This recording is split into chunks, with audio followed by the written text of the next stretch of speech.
There we go. We are all set. Can everybody see my screen? Wonderful. Okay. The only other thing I wanted to do is it made my chat disappear. There it is. Okay. Hi, everybody. I am Susan Graham, and I am with Achieve Life Balance, and I do welcome you today. I'm very excited.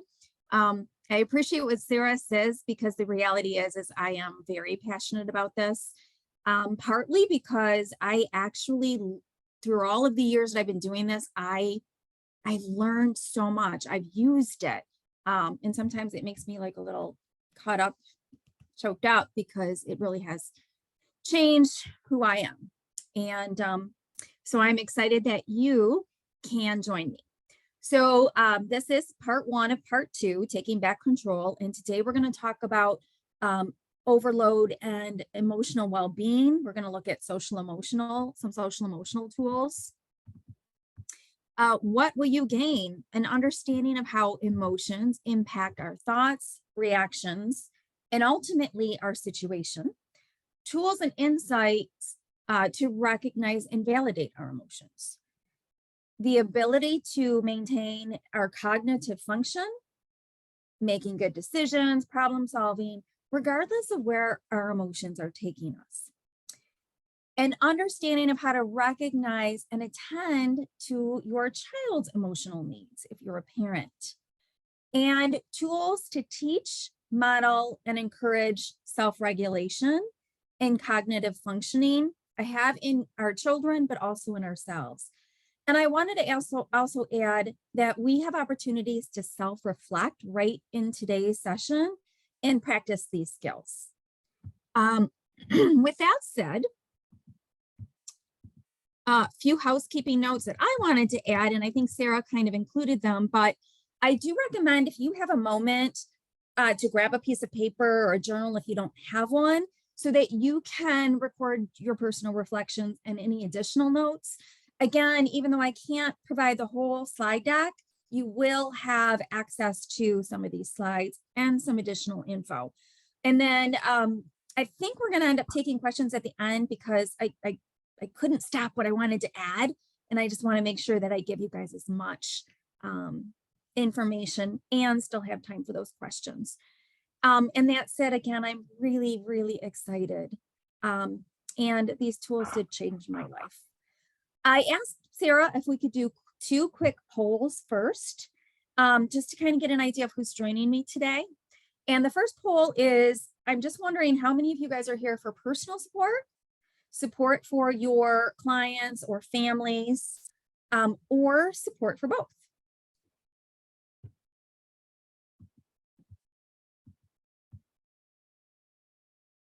And Sarah, if you could just let me know when that, when we have some insight on that, or when it's a good time to move on, I'll go to the second poll. Yep. I'm going to give it just a couple more seconds. We're almost at 80%. Oh, nice. There we go. Okay, I'm going to end the poll. Awesome. Does it, are you able to get in it? Yeah, there we go. Perfect. Support for both. Okay, great. Thank you, everyone. Okay, my next question on the poll is another simple one, and that is just, I'm wondering how many of you are parents or caretakers of children under 18. I will tell you that it doesn't really matter, because you may be working with the families, as I saw, and also these tools are actually just human nature, so they can work for anyone.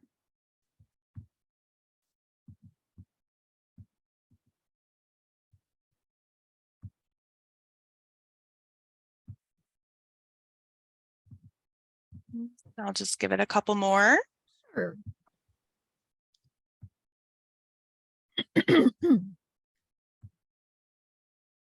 Okay, I'm going to end the poll and share the results. Awesome. Okay, so half right across the board. Okay, again, for those of you who are not parents of children under 18, whether you have older children or not, these tools really can be used across the board for yourself, for the families you work with, and actually in general when you're navigating relationships. So I want to kind of get an idea. This is kind of our self-reflection right here. Maybe these won't apply to you, or maybe you just want to consider them when you're working with families. I'm wondering if any of these sound familiar. You'll see I have like a thumbs up or like the comment box. If they resonate with you, feel free to thumbs up if you want to share, or if you have your own suggestions of what you've seen people show or demonstrate when they're on overload. And the first one is the most common. Well, no, it's common for me because it was familiar to me. Often when we're on overload, we have a short fuse. We're really easily frustrated. And this can often come out in like yelling unexpectedly or often. And I have to say, this was one of my biggest struggles. I was so overloaded. I would find that I was calm 1 second and the next minute I exploded. And then what really hurt afterward is that I would feel so awful. The guilt would set in and I'd kind of try and offset everything I did. And then it would just happen again. And I remember like using the, rubber band to snap me when I did it. It wasn't helping because I was still on overload. So for me, this was a big one and it was common. And I still hear it a lot. Struggling to get things done, no matter how much time and effort you put in. And this is kind of the crux of what we're going to talk about today, because what happens when we're on overload is we continue to go, go, go. We're not as productive because our brain is kind of overloaded. And so we're not processing as well. And then we have a larger pile ahead of us. So what do? We dig in deeper and the cycle continues. And so this is a really big aspect of what we're going to talk about today, how to kind of undo that cycle. Because we end up with that mind that races. It makes it hard for us to make decisions. It makes it hard for us to concentrate. We even have trouble sleeping, which perpetuates it. And we can turn to unhealthy coping strategies. And we know there's a whole bunch of what those might look like. But this creates a cycle. And one of the things that I really want to point out is that we want to break the cycle. So again, if you want to, if this resonates and you want to share, or if you have other suggestions on what you've seen, go ahead and put those in the chat box. Otherwise, we're going to move on to the next one. And that is what I really wanted to sink in today. If you are on overload, or if you're dealing with families who are on overload, we're limiting our success. If you're dealing with a family that's on overload, their brain is truly so busy concentrating on everything that they have to navigate, everything that they have to deal with. Then they've got those emotions that are coming out of all these things that they have to deal with. And maybe they're not sleeping. So that's adding to the cycle. And they are just in general not able to process. So everything that we're telling them, all of these tools we're trying to give them, they aren't able to process it. So again, going back to that basic insight, when we are on overload, we are simply not as efficient or as effective. We're on an empty tank. And we live in Michigan, so many of us can kind of equate sitting in a car that gets stuck in a pile of snow. And our attempts are usually to keep pushing down on that gas pedal, to keep revving that engine.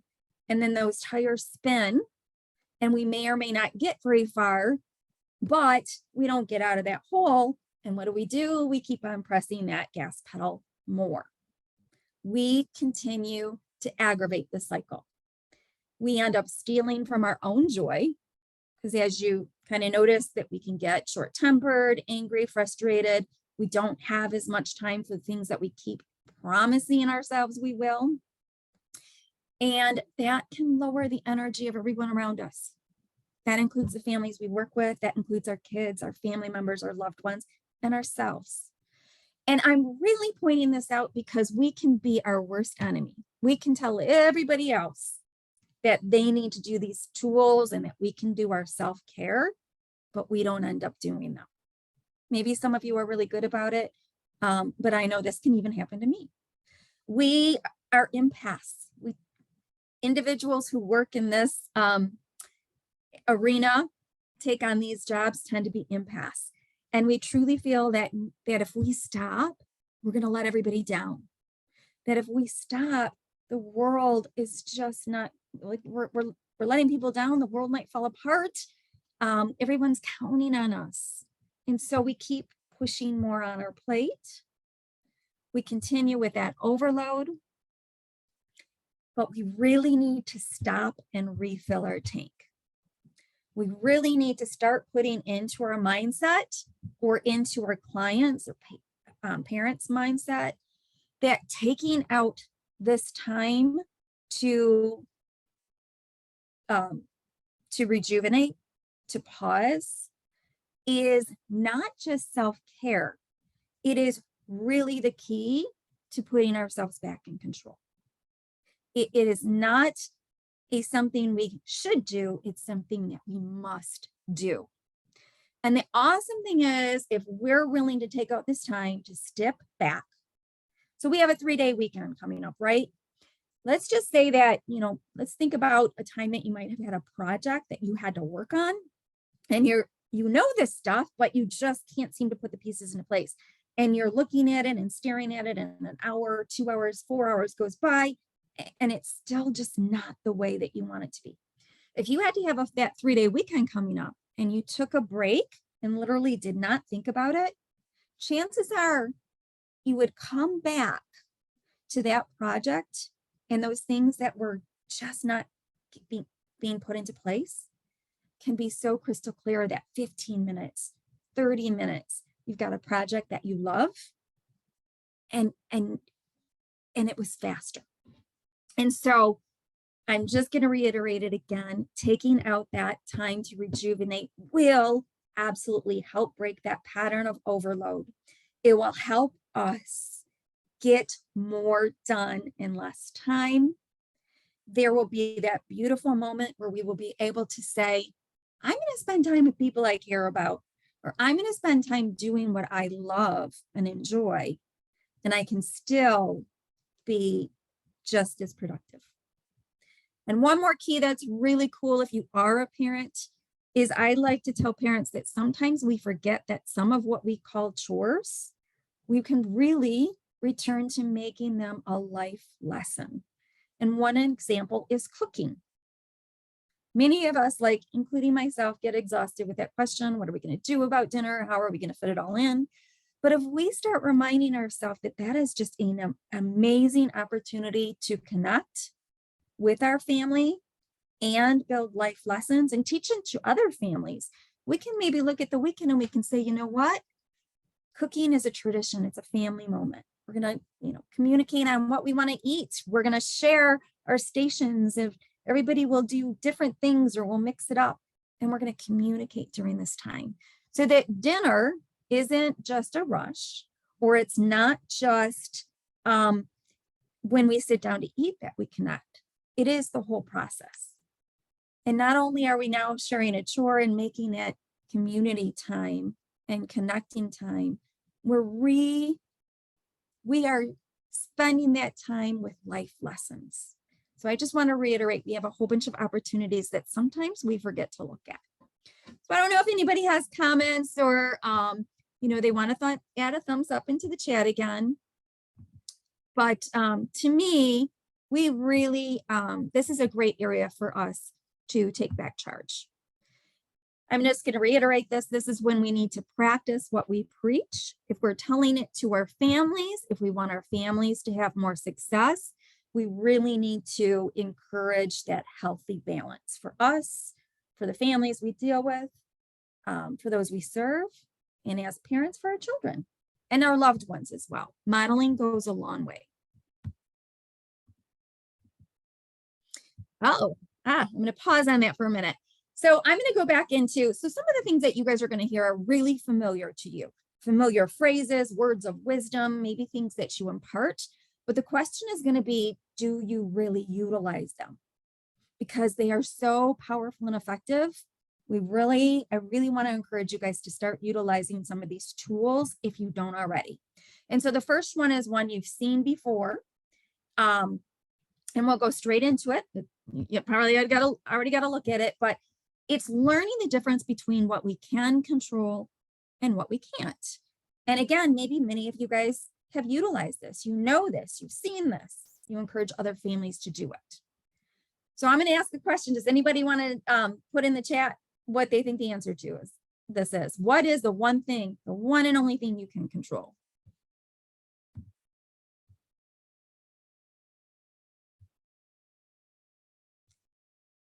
Yeah. Yeah. Perfect. Yeah, I love this. And as you can see, many of you put yourself, ourselves, me, and then I saw a couple of other ones, your response and your reactions or actions. And that is a really important factor because yes, the one and only thing we can fully control is ourselves. But within ourselves, we have the power to control, and we'll talk a little bit about controlling emotions, but controlling our emotions, our thoughts, and our reactions. So those things that you guys added are also true. And those three things have the awesome power to finally influence or improve our situation or our outcome. And again, many of us know it, but we don't always put it into practice. Because one of the things that we tend to do as human beings is we often work backwards. We try to change our situation first. We tend to put all of our efforts into those things that we can't control. And the reason that we do this, even if we know that the things that we control are here, is because none of us like to feel out of control. And we target the biggest fears or challenges. We tend to target those very things that we can't change. If this resonates with you, I'd love to see those thumbs up. If you want to make a note in your journal or chart about this, if this is something that you kind of want to make an effort about, this is something that I find even I do today when I still teach us this. We really need to stop wasting energy on those things that we can't control and start focusing on what we can control. Ourselves, our emotions, our thoughts, and our reactions. So this is kind of just a big reminder that that's one of the things we really, really need to do. I want to point out that there's another thing that we can't control, but we have a tendency to do it. Again, I do it too. We can't control other people. We can't control a spouse. We can't control a partner. And we can't control a co-parent. I'm sorry, co-parent. I think I doubled that up a little bit. And an important factor, we cannot control kids. And again, if you're somebody that works in this industry with families, you might be very familiar with this. If you're a parent visiting, this might be kind of a surprise to you. Because if you're a parent, how many times have we heard it is your job to control your kids? Or why can't that parent just control their child? But the reality is that is not an accurate statement. No matter how much we have heard this, it is not our job to control our kids. And that can be really confusing. And we can talk about that a little bit later. And I do have programs that teach what we can do. But the reality is it is our job to teach our children the skills and the knowledge and the tools to control themselves. It's our job to teach them self-control. And this is really where the cool component of parenting is for me. I want to point out that the reason that control isn't helpful is because no one likes to be controlled. We just don't like it. And when we are controlled or other people we're trying to control somebody else, they tend to dig in deeper. This is where we get those power plays or rebellion. And rebellion can be small, it can be big. It can be something that happens right in front of us. And it can also happen behind our back that we don't even know, for instance, our children are rebelling. This is where we get arguments. And if it continues, it can add to a breakdown, a really strong, serious breakdown in communication. It can create resentment and continuous negative cycles, and it can lead to unhealthy choices. Sometimes we make choices that are not good for us simply to rebel against somebody else trying to control our thoughts or our reactions. So it is really important that controlling other people or having somebody control us is just not a healthy, it's just not a healthy way of living. I do want to point out that sometimes when individuals are controlled, there can be an opposite reaction, and that is that they tend to give up. If they're constantly controlled, their reaction might be to give in to being controlled because they don't have the confidence. They don't have the skills. They've never been given the opportunity to make their own decisions. They don't get those tools. And that can be a situation where we might have a child that as they grow up and go into another relationship, that they choose somebody who is controlling. And so that can be a really significant issue. And I just want to point that out. So we can't control other people, but we can control our reaction to them. And again, many of you guys are probably very familiar with this, but it's kind of a reminder if you're not, or if you are familiar with it, that it's important to put this into action. And again, even though I know these things, I still fall into that trap sometimes of trying to convince somebody else to follow my thoughts or change their behavior by trying to control them without meaning to. So what are some ways that you can break this pattern of controlling somebody else or feeling like you're controlled? My favorite, and again, one of the things that we don't always think about, is the fact that we do not have to attend every fight we're invited to. And I don't know if anybody, is kind of excited to hear that. Again, you may know it, but I'm not sure if you utilize it. We don't have to attend every fight we're invited to. But the problem is when somebody comes to us and they're in a reactionary state and they're aggressive or angry or arguing with us, or our child comes to us and they start to pick a fight. We don't have to attend it. The first time that I've known this for a while, but the first time I actually put it into play, it was like, this is such a relief. All that buildup and anger and frustration that I was about to unleash, it literally just dissipated just because I had that recognition that I had power, that I didn't have to attend that fight. So what are some things that you can do to avoid attending the fight? Well, we can remind the other person that they need to come back, or we're asking them to come back when they're calm. I cannot communicate with you right now until you're calm. Maybe you have to say, I can't communicate with you until we're both calm. We're not in a good space right now. One of my favorite things to do is to practice deep breathing. Again, many of you may use this, but when I work with families and I suggest deep breathing and they come back for the next weekly session, they'll say to me, you know what, I did that just a couple of times and I can't tell you how much that changed the atmosphere in our homes. Times that I did the deep breathing, I calmed down and I could feel everybody around me calm down too. And that's why I also added in here that I love to encourage other people to join me. So if somebody's coming at me and they're in an aggressive stance and I feel like they might be at least open to joining me, I might model in front of them by taking that deep breath and saying, I need a moment.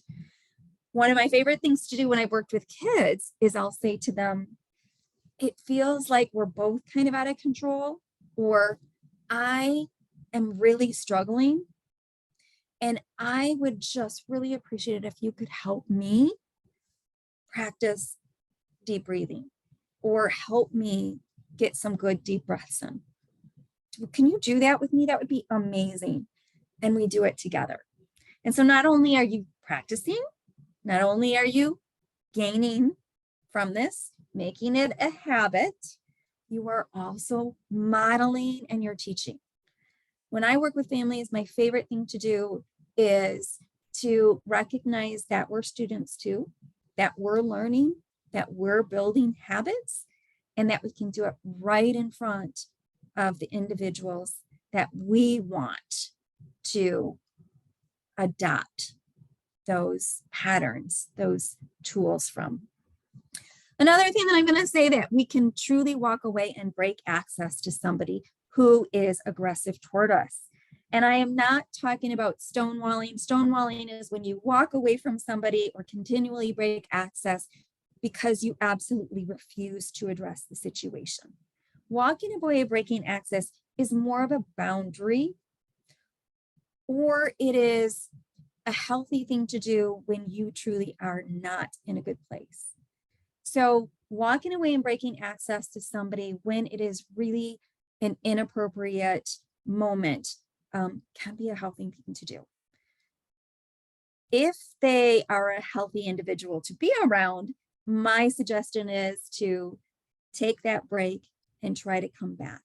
If this is a person that has a pattern of not being respectful to you, then I'm going to recommend that you set boundaries. And that may mean staying away from the individual if they cannot treat you with respect. A couple other things that I want to throw out there because they can really be valuable. A few of my other favorites is when you're having a reaction with somebody, or you want to change your reaction, is to actually listen. It sounds really easy, and maybe many of you guys are great at this, but I'm noticing that we have this new trend of not listening anymore to others. We find ourselves, and it's kind of ironic, right? Because I'm doing this big webinar towards you, but we find ourselves talking more to individuals or talking at individuals, or again, still trying to convince them of what they need to do or what we want them to learn. We've forgotten to take that time just to sit down and listen.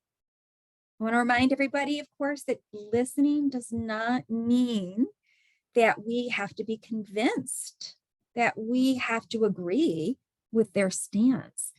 It just means that you care enough, or you want to be effective enough to hear what they have to say. And the coolest thing for me, because I've really started practicing listening quite a while ago, I said I was a big student. I was my own student of this.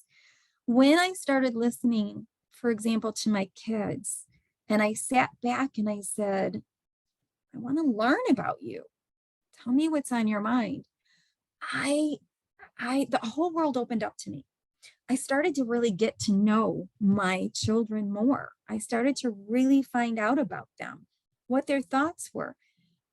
There were moments I still didn't agree, but there have been so many moments that I've been like, oh my gosh, I never thought about that from that perspective.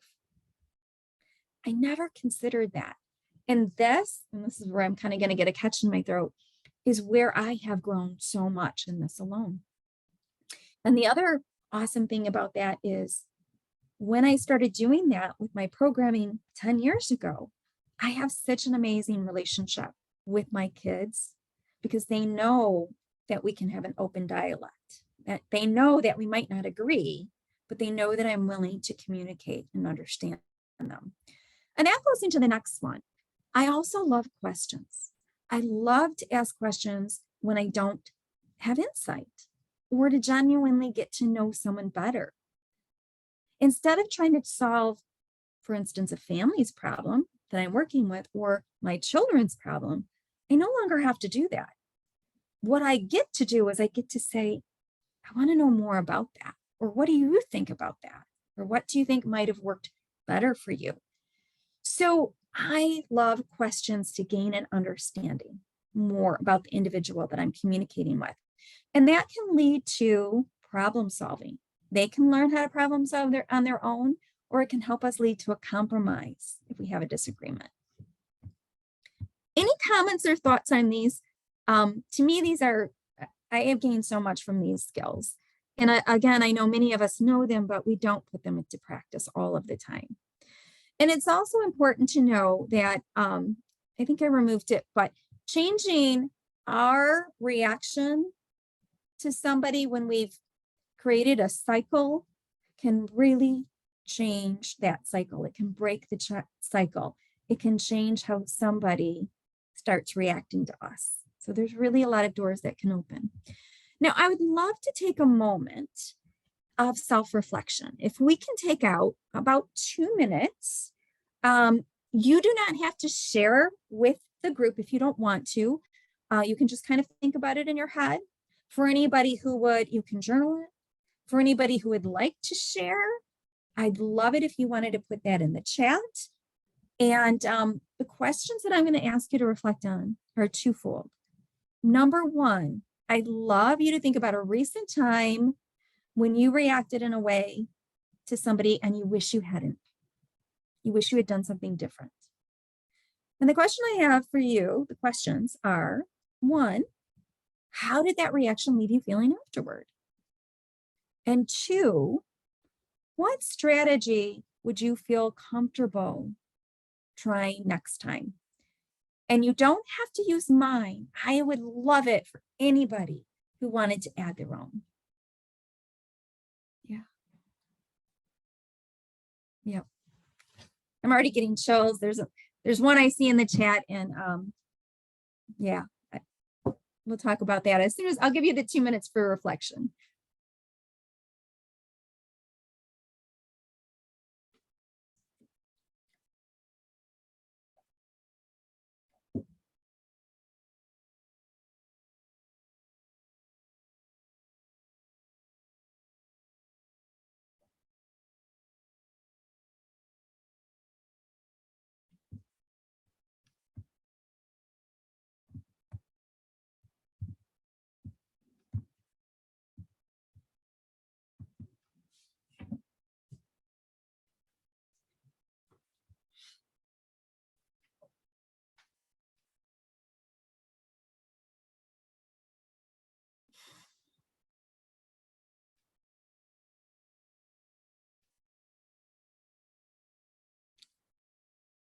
Yeah.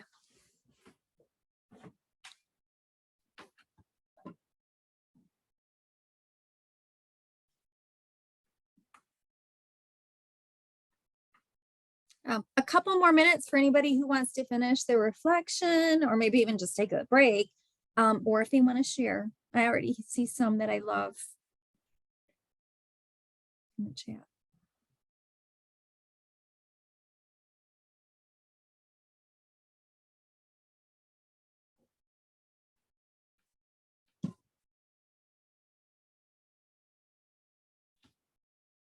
Just one more moment.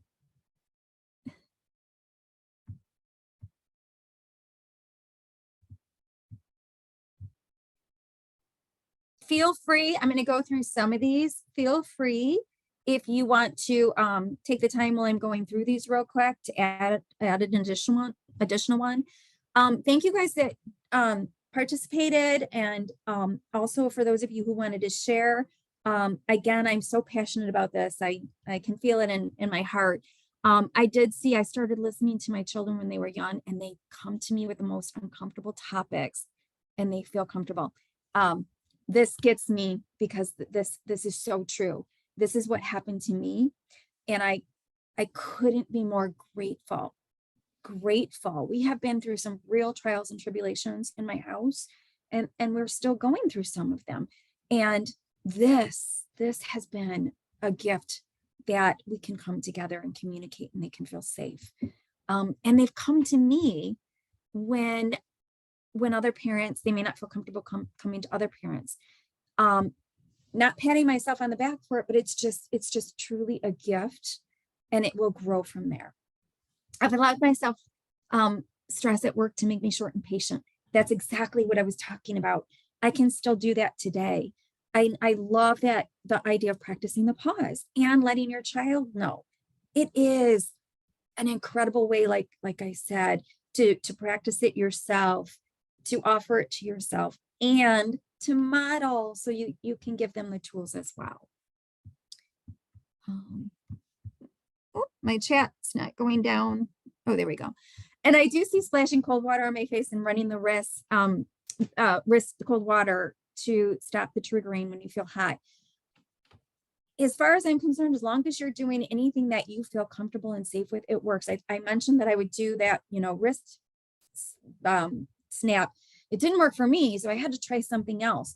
But the point is when you find something that's calming and that works for you, the goal is to help us navigate those behaviors so that we can react in a more calm manner. And we'll get into a little bit more detail on how to do that. So I want to thank everybody for participating in this, this reflection. Hopefully it gave you some tools for future use or kind of solidifying things. Oh, I see there's another one I missed. It's even a bad day.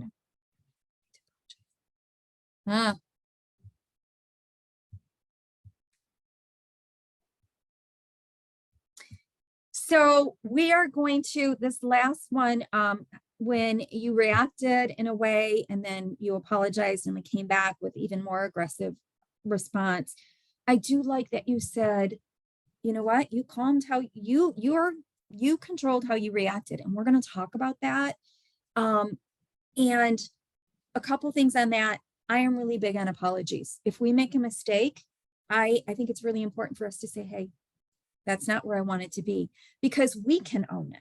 It's about how we feel about it. And if we're a parent and we're offering that to our children, another learning lesson. But yeah, sometimes we don't get the response that we wanted to. But what I do love is that you continued to recognize that it was your response that you were in control of. And we're going to continue to work on these methods. This is exactly what we're going to work on as we move forward. So we talked about how the one and only thing you can control is yourself. And within yourself, you can control those emotions, thoughts, and reactions. Some of you might be familiar with this. It's called the cognitive triangle. And it basically says that our emotions impact our reactions, and our thoughts can impact our emotions, etc. That there's this triangle. These three things can all impact one another. There are certainly many more things that impact our emotions, certainly many other things that impact our reactions and impact our thoughts. But the things that we can control, these three things, all have the opportunity to impact one another. Again, that's called the cognitive triangle. But I've added one more component to that, and that is our situation. Because as we said, all of these things can impact our situation. And that example in the chat where somebody apologized to the other individual, they didn't get the reaction that they wanted to, but they continued maintaining the reaction that they knew was best for them. And they were able to walk away knowing that they were confident with how they handled that response, or at least that they could control where they went from there. So adding the situation, realistically speaking, the situation can impact this triangle as well. So I changed it up a little bit, and now I've given ourselves this circle, because all four things can impact anything. We can jump into this circle at any point, meaning that our emotions can impact our thoughts, or we can have a situation that impacts our emotions or our thoughts. For example, let's say that you wake up in a great mood. You are heading to the office, you have a big presentation, you are prepared, and you feel great. So you're off and running, you've been in control of everything that you could, you head off and you're ready for a great day. And then someone cuts you off in traffic, you dump your coffee all over you, and all of a sudden your mindset has shifted. You go from being in this great mood to being in a bad mood. And if you're not careful, your thoughts might go from the frustrated, angry to, I am a mess. Today is going to be horrible. This presentation is going to be awful. And you can see where that might take you. But as you guys have noticed when I look at these chats and the responses, and for those of you who are familiar with this process, it doesn't have to be that way. We can have those emotions, We can even have those thoughts, but we can dictate in many cases where we go from here. So let's take a look at the process. For those of you, again, who are familiar with this process or practice it, awesome. For those of you who know about it and maybe don't put it into play, hopefully this will kind of remind you how to do it. And for those of you who don't utilize it yet and want some support, this is a great place to start. And I would like to start with emotions, because emotions are a huge driving factor and they really control a lot about us. So the emotions are important. We know that our emotions provide us with so much information.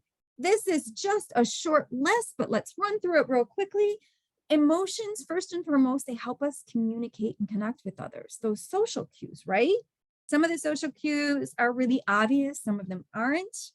If you are somebody who was always encouraged not to show your emotions, you might find it harder to recognize those social cues as fast as somebody else might, or the subtle social cues, because you weren't really allowed to connect with them or recognize them yourself.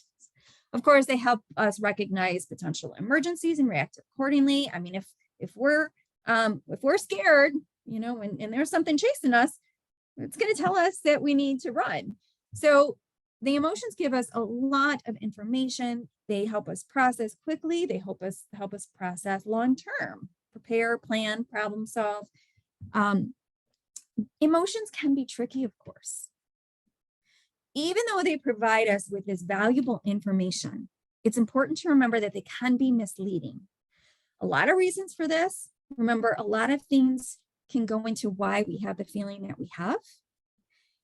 Also, emotions are layered. So we might have many emotions coming at us at one time, or multiple layered emotions. And some emotions are secondary, or they can be disguised by other emotions. An example is anger. Many of you may recognize this, or maybe some of you are not familiar with this, but anger is typically considered a secondary emotion. We usually get angry, or often can get angry, when there's another underlying emotion. For example, fear is often disguised as anger. Now, we're still angry, but the driving factor might be fear. And an example all of us can relate to is the pandemic. I don't know if anybody of you guys can go take yourself back to that pandemic and think about maybe a time where you were scared, but it came out as anger. I don't want to, trigger anybody, but for example, whether you were on the side of wearing masks or not wearing masks, instead of looking at the reasoning behind why that was important to you, many of us, it came out as anger. But again, I don't want to trigger anybody, but it is important to just recognize that our emotions can be layered. Sometimes when they come to us, because there's so many other factors involved, we might think that we just might have conflicting emotions, or we might have an emotion that comes to us really quick, but it's not necessarily the emotion that sticks with us or that we need to pay attention to. Emotions, people will say or make comments about this is a bad emotion or a good emotion. And I want to point out that that's not exactly true. Sure, we have emotions that we might label good or bad, but the emotions simply are how we feel. And it's not necessarily the emotion that's a problem. What it is what we do with that emotion, and that we tend to put a label on it as good or bad. And that's why this process is so important today. So I'm going to reiterate that it is important not to dismiss our emotions. They are always trying to tell us something. They have so much power. And that is true even if we try to ignore our emotions, because they're working behind the scenes, influencing our thoughts, our actions, and of course, our result, even when we're trying to push them down. And again, some of you may push them down because you're too busy to pay attention to them, or you don't want them to take over what you're doing. Some of you have been taught from a young age not to show your emotions. Some of you who are parents may struggle with this as you're trying to help your child navigate emotions, but not let them overtake them, not let them flop on the floor. And so it is important to recognize that ignoring them or pushing them aside is not going to make them go away. It's simply going to make them come out in a different form. It's kind of like rolling that toothpaste tube.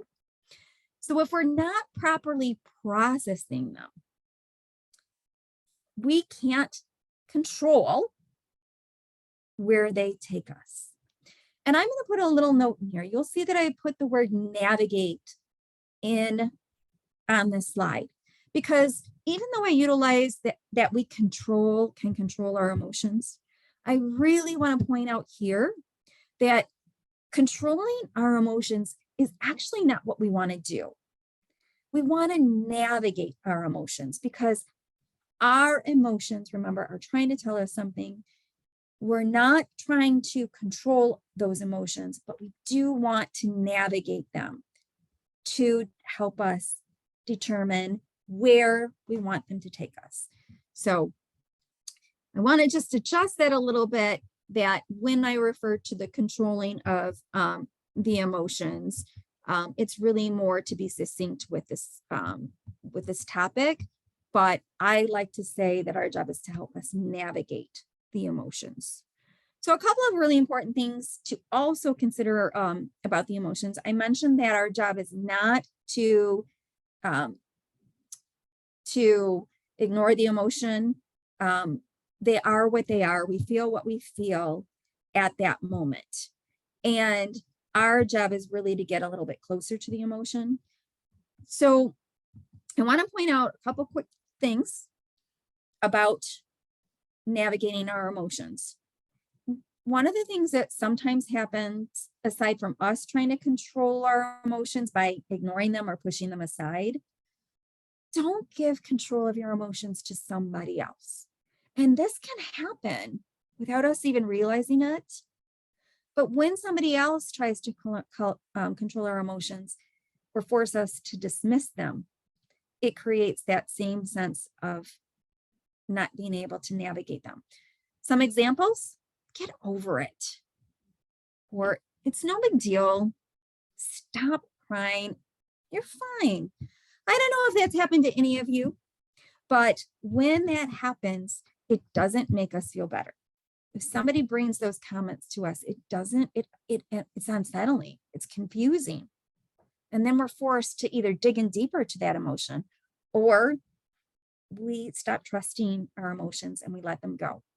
And the other reason I want to point this out is because unwittingly, we can do that to our children.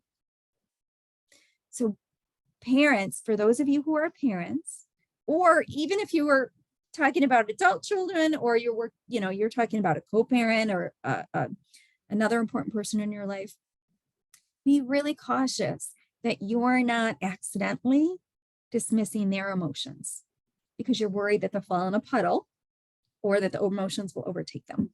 So be careful. Don't utilize those same tools. You're fine. Stop crying. Now, for anybody who's worried that, yes, I'm talking about encouraging the emotions to overtake you or your child, that's absolutely not what we're talking about here. And as we continue further, you'll see that that's not the case. So what do we need to do? Here are 3 things that will help you if you're struggling to navigate your emotions, or if you want to help individuals that you work with to navigate their emotions, or you want to process it for your kids.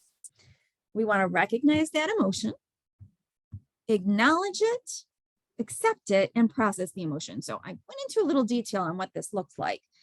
Recognize the emotion. Well, remember, our emotions are tricky. They can be layered. So sometimes it's really good. Well, it is always really good to just take that moment to ask, how am I really feeling? Or what are these feelings I have?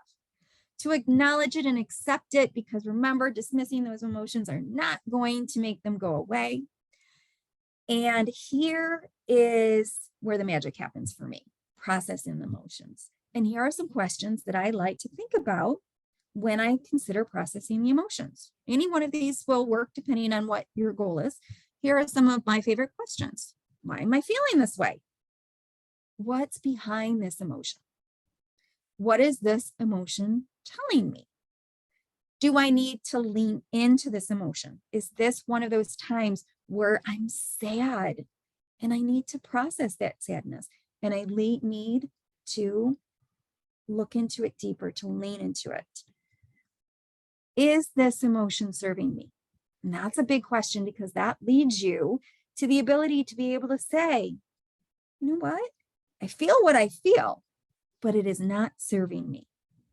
And this is my next favorite. Where do I need or want my emotion to take me? And this is what can lead to that awesome problem solving. And the reason that I like to go into detail on that, not just for us learning to process it, or us learning to help teach others to process it, I wanted to provide a quick example of what this might look like if you are working with a child. So this is a quick example of what it might look like. You recognize the emotion. You look really quiet today. How are you feeling? Sad. What happened that made you feel that way? Sarah wouldn't play with me at recess. Acknowledging it. Gosh, that would really make me sad too. And here's where you can get into some processing of this emotion. Why do you think Sarah didn't want to play with you at recess? This gives the child an opportunity to start thinking, to start utilizing those social emotional tools, to start taking that emotion into a cognitive path. I did get mad at her. I wanted to play tag, but she wanted to play on the swings. It doesn't sound like that turned out very well for you because you're so sad. Is there something that you wish you would have done differently? And this might take your child a while to come up with it. Maybe you guys can work on some ideas together, but you might be surprised, especially if you practice this with your children often, or children that you work with, that they start being able to come up with the answers on their own. I think I would have asked her if she would play. I think I would have asked if she would have played tag after we played on the swings. So maybe take turns. Now we moved on. I don't know if you feel free to add to the chat if you have any questions. So sorry. Okay. Sorry, I thought I saw a message. I do see one, but I cannot see. Oh, yes. I do have to watch the time. So I'm going to move a little faster because there's so much that I want to get in here, but I don't want to rush anybody. I still want time for one more reflection and some answers, but choosing our mindset comes next, choosing that thought. Remember, our thoughts can be influenced by many things: our values, beliefs, experiences, opinions, and those emotions and our reactions. So I just want to point out that there are a couple things that we can navigate when it comes to thoughts. We can navigate our thoughts. We can look at it and we can say, do I want to take this in a negative direction or a positive direction?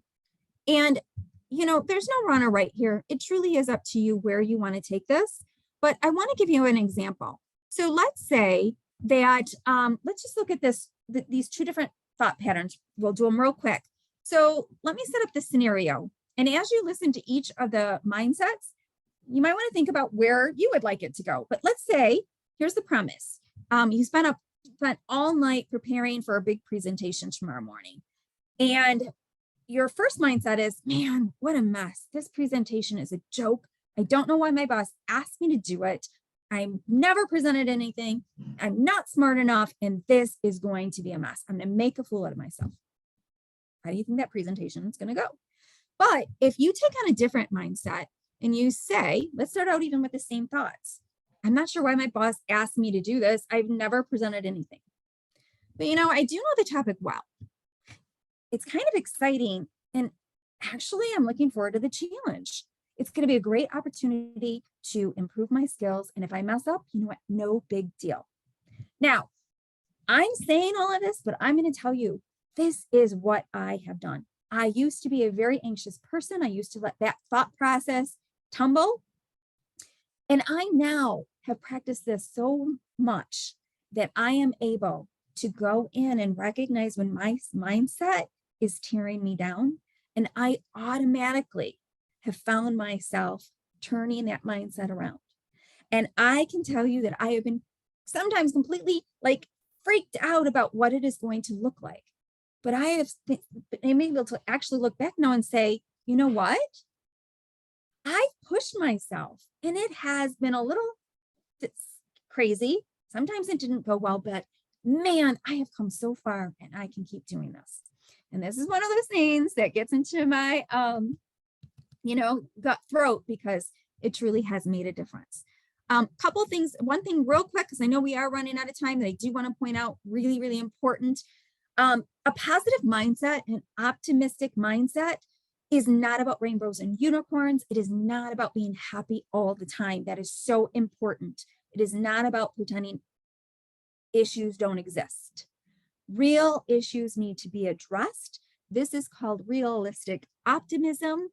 But what is important it is the mindset, the way we want to move forward from that situation that will impact how or what comes next. Real quick, we're going to move on to reactions. We all know that there are also very many things that impact our reactions. I don't want anybody to think that sometimes our reactions that go in the wrong direction, that we have to feel bad about what happens. It happens sometimes. But it is important to remember that no matter what our reaction is, we are the only ones responsible for it.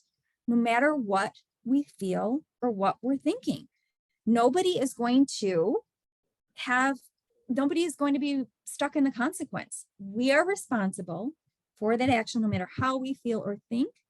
And there is so much power in remembering that, because we can give up our control by not being responsible. We can give up our control. I know in the chat, we had an individual that said, oh, even when I apologized, the reaction still came back kind of aggressive. And she could have continued to let that dictate how she continued to react and go from there. But she maintained her reaction. Again, I'm sorry that I upset you. We are always responsible for our actions, no matter how we feel. I do want to point out that even though we're responsible for our actions, there are still circumstances that we cannot control. Remember, that is the one thing we can't control.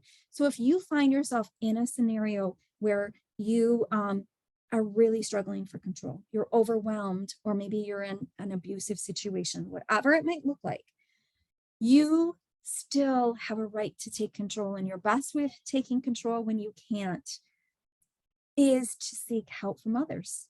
Seek help from a counselor, a physician, a friend, a community group, finding a resource. This is still the way that you can give yourself the gift of taking back control when it truly feels out of control. I was just going to go through some examples of what this process could look like. I'm not going to do that because we're going to run out of time, and I'll actually, it's in the chat. I'm sorry, it's in the group of, it's in the set that I'm going to leave you with, so you'll be able to see it there. There is another one where I think I'll add it to the packet if it's not there now. And that's an example of how you can run through this cycle even when you're running through a tough time. This example happens to be divorce. So this is where you can still control the cycle and yet you're being realistic. So we don't have that much time left. I do want to leave time for questions, but this was really important to me. I wanted to take a couple of minutes, so 2 minutes out before we get to the questions. I would really love for you guys to have 2 minutes to intentionally reflect on the information that was covered today. And I would love it if you could share just one thing that resonated with you. So I'm going to give you 2 minutes to take that time out. Again, you can just journal and keep it to yourself, but if you're willing to share, I would really, really love to hear what resonated with you most.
Parents know how to make this job hard. Know they ain't gonna get lazy. They don't want to make it.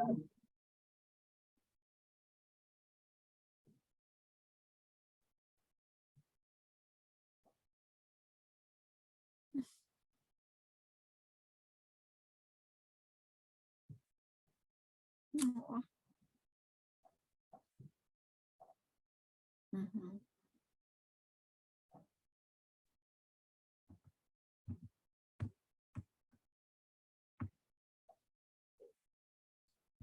A couple more minutes. I definitely do not want to rush anybody because to me, this is such a valuable component. Sharing, I love hearing what you've learned. Like, this is awesome. Oh my gosh, I am so, Sarah was right. I'm so passionate about this. I feel so many of these in my throat and so many of these I have experienced. So I just want to give a couple more minutes. Does anybody want to share out loud? It's up to you. If you do, just unmute. Otherwise, I can start running down through some of these because I think they're awesome.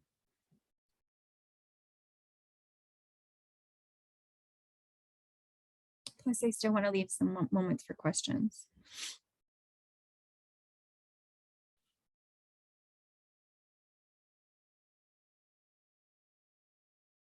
Okay. Hopefully, if you still want to add, go for it. If you are still journaling, awesome. I do want to run through some of these reflections because I think that there is so much we can share from one another, sharing what a reflective moment is for ourselves. And also, like I said, just reading these, I feel, and I've experienced them. So the reflecting on the importance of setting boundaries and keeping them. I cannot tell you how essential setting boundaries is. And the really interesting thing about setting boundaries is I am discovering that so many individuals are still really struggling with understanding what boundaries look like. In fact, so much so that I'm going to do a program on setting boundaries because we get confused and then it kind of muddles up how we set them. So setting boundaries is so essential. We really need more support on setting boundaries and how to utilize them. Not controlling emotions, but rather managing them.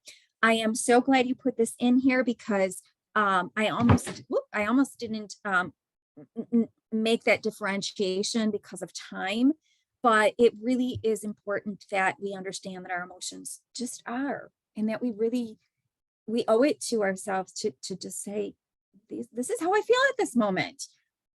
So I appreciate that you, that was an important thing to you. And mindset is everything. Yeah. And I always worry when individuals hear a lot about the positive mindset, and they misunderstand, and they think that they can't be sad or lean in to the struggles. They always have to put on a happy face.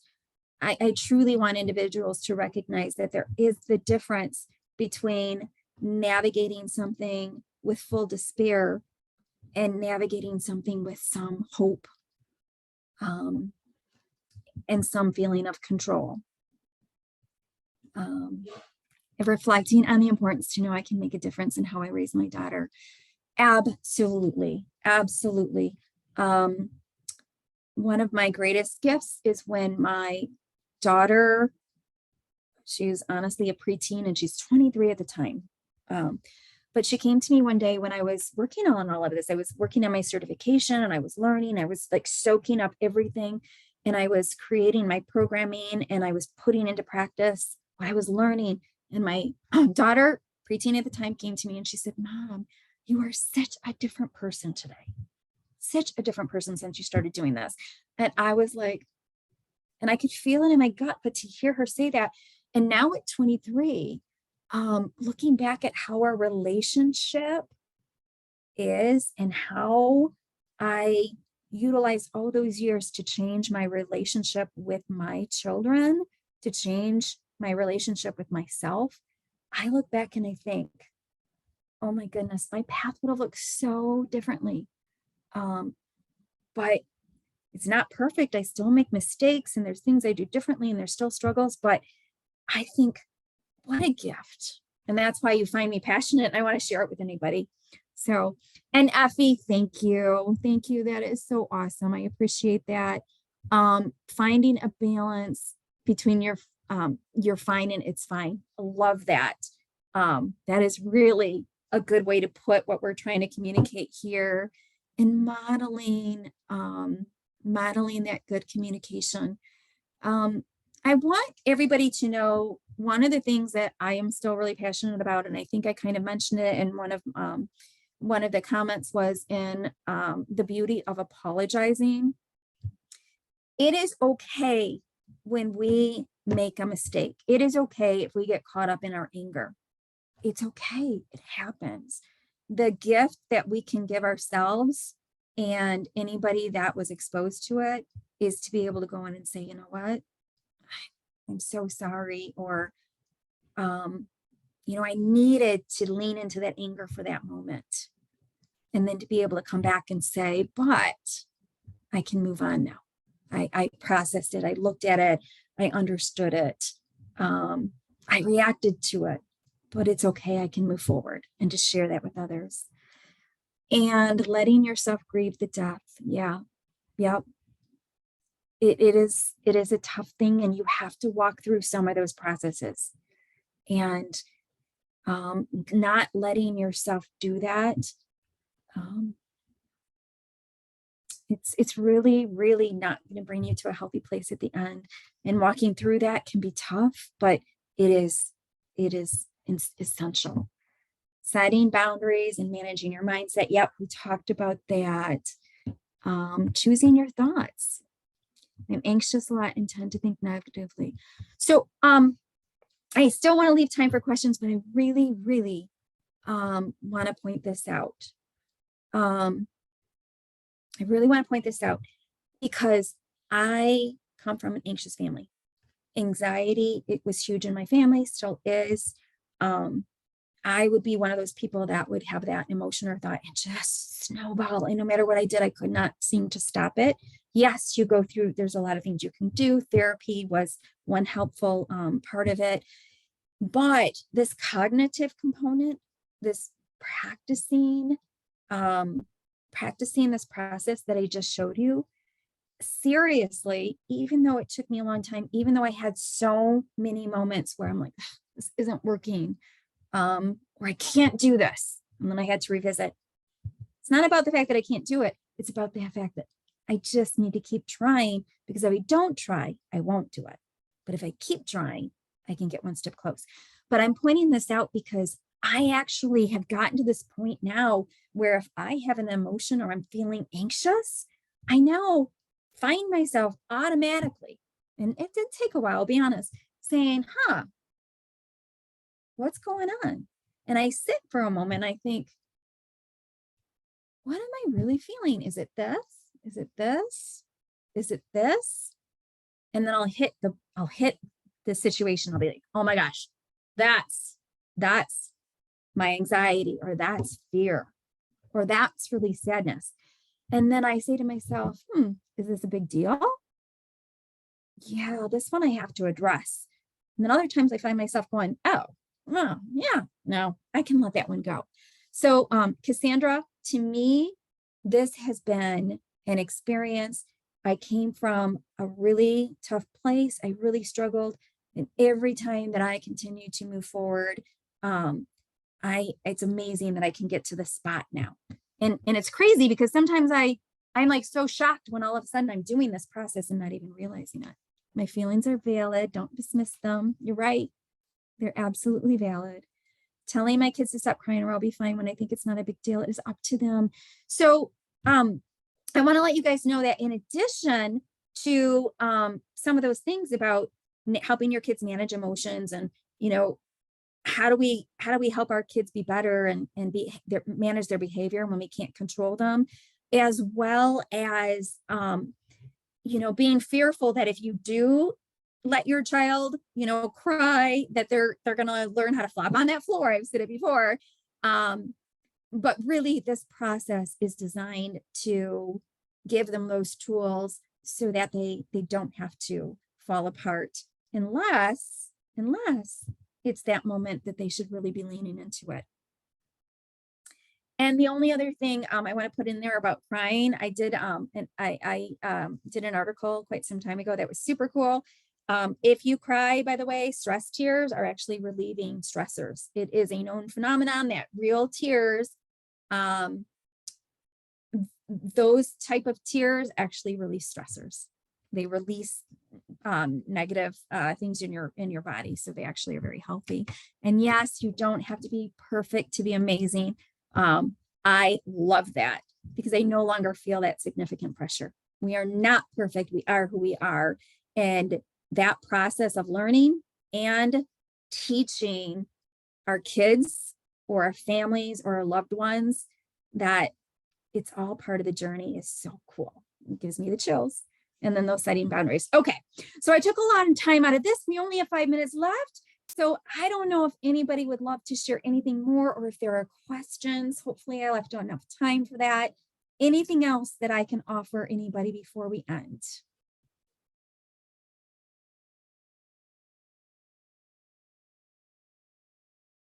If you have questions and you want to ask directly, feel free to unmute.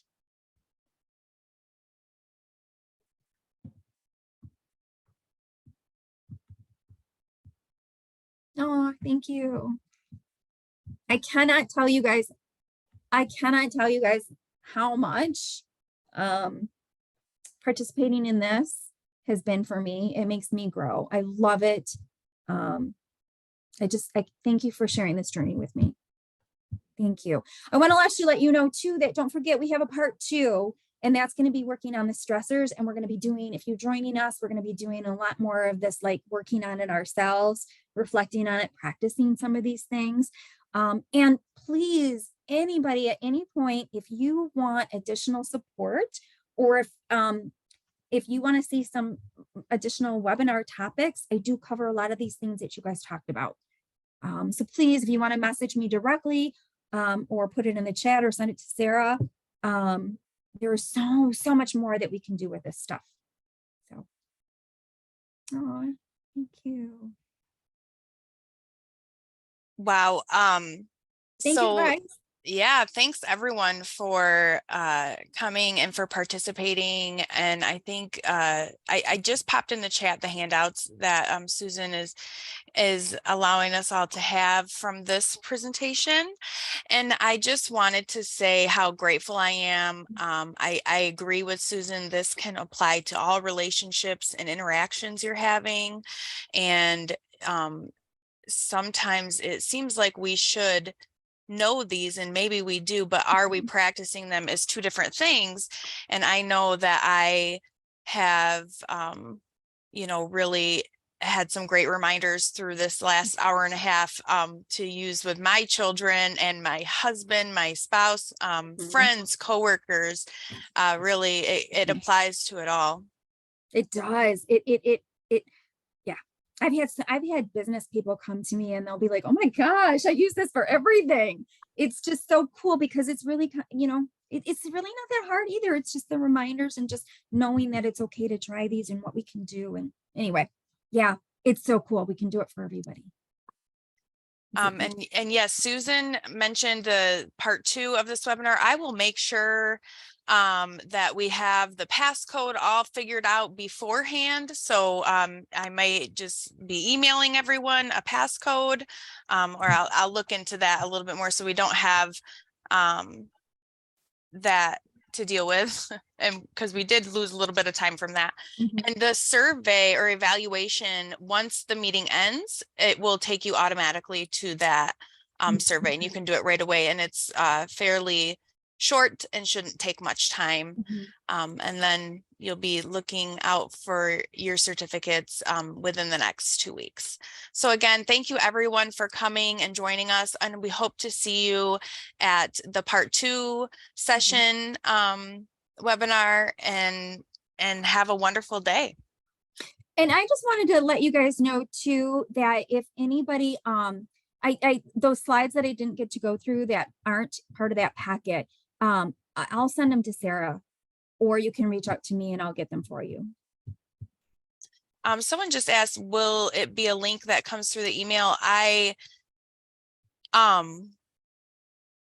will probably send out a mass email for the second one. I'll probably send out a mass email that has the link and the passcode just to be on the safe side. So we're not, oh, the survey. No, the survey will just pop up automatically. Your window will open automatically when we end the meeting. Oh, perfect. Okay. Yeah, I'll send those extra slides to Sarah, or you can reach out to me in my contact information through this one. But anyway, you guys, thank you so much. This was awesome. Thank you. So grateful to participate. Thank you, everyone. Have a wonderful day. Thank you. Yes.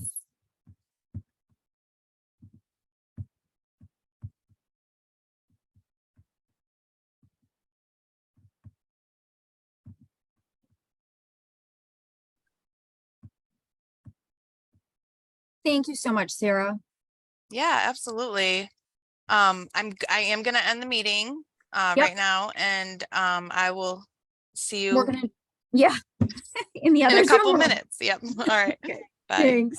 Bye. Oh, Susan, Yes. there was needing a passcode for that also. So I emailed that to everyone. Oh, thank you. So it really is changing things up on you. Awesome. It's really I'm so changing things up sorry. on me. So